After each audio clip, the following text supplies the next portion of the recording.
says Chanel. She's parked in the tree by the nest tree. Albert's just to the right in an oak tree. And she looks like she has no head because it's been raining, and owls are mainly just feathers, so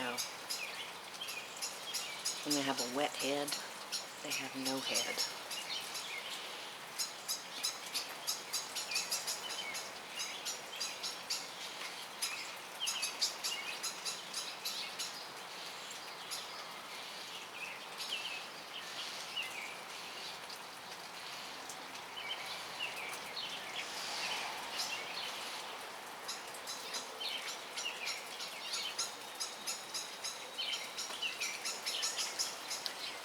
She is perched in her favorite spot for going after birds that make a lot of noise. Oh, oops, she just coughed up a pellet.